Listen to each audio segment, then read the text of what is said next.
It's Charlize Walker with Lisa's Business Enterprise, also the founder and executive director with Professional Career Development Services, here to be talking to you about fundraising. It's getting ready to be in the last quarter. So what a lot of nonprofits do, what we do fundraising. We get right into it. It's the last quarter, last push. We need some funds. We need something for next year and everything. But what you need to know, the larger source of donations are from individuals. I want to say it's like in the 70-80% range that most funds come from individual. And if you don't know what fundraising is generally defined as the process of soliciting financial support, and it's definitely an essential way for most nonprofits to bring in revenue for their organization. And actually, people give towards helping and believing in that mission. Fundraising is about much more than just about asking for money. It is also um, ways for charitable organizations to build relationships, bring in foundation support, and attract new donors. And I also want to throw in three different ways that it can actually help build and create that foundation for you during the whole process. Because in your business plan, please, if you don't have one already, in your business plan, have a fundraising plan in that plan, okay? Have a fundraising plan. And I would say one is fun fundraising. If you don't, fundraising does help with the grant writing process or grant writing. And I say that because the numbers. A lot of times, a lot of funders want us to see if we don't give you the money, what you gonna do? That's my short version of saying like, what is your strategic plan um, in getting funds? So you got to have a good funding mix. And one of the largest source, again, the largest source is donations from individuals. You got to be able to show that.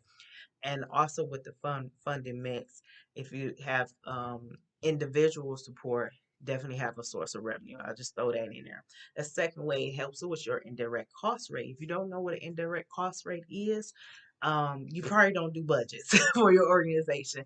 But this is a budget thing, and a lot of times when you submit your budgets to the grantors and everything during your grant writing process, guess what? They look at the indirect cost rate.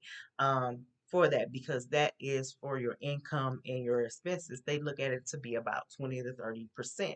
So before you even start submitting your budgets and everything to for grantors, look at, please determine and make sure indirect cost rate is there.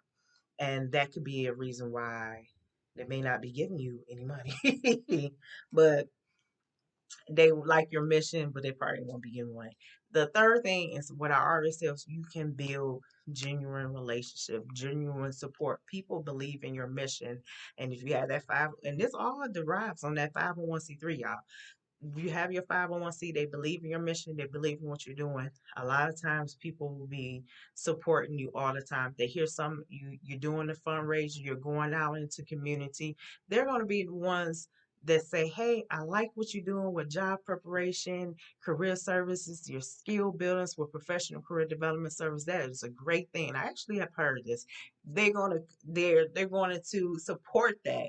A lot of times people support financially than being able to be there physically. So, with that being said, the last thing, and I should have probably said this first, you have to be able to ask people to join your fundraising efforts, whether it is by, again, this is part of your marketing and advertising plan, part of your business plan, that you got to be able to ask whether it's, on social media. A lot of times, social media is used more during the email, text message, flyer, or something. Whenever you're out talking to people, you have to be able to ask. And the biggest way is to do is have your board of directors ask. And I'll tell you a real quick story. We have a board of director that went out and she came back with $200 and say, hey, I asked a lot of people, and I thought it was for her, but she asked a lot of people that was around her, and she gathered $200. Y'all may say that's not enough, but for my organization, hey, that can get somebody to skills training. And our skills training, our newest program, BJI Ready Skills Training, is it costs us about 250 per person. So it wasn't that much. If somebody asked somebody, can somebody else put $50 with that? So that helped one person get the full package: clothing, resume, training, customer service, um, their whole pack, BJI Ready pack. That gets them everything. So you gotta ask. So you have not, you ask not. And when you ask, sometimes you ask with a miss, but you gotta make sure you get that on target, okay?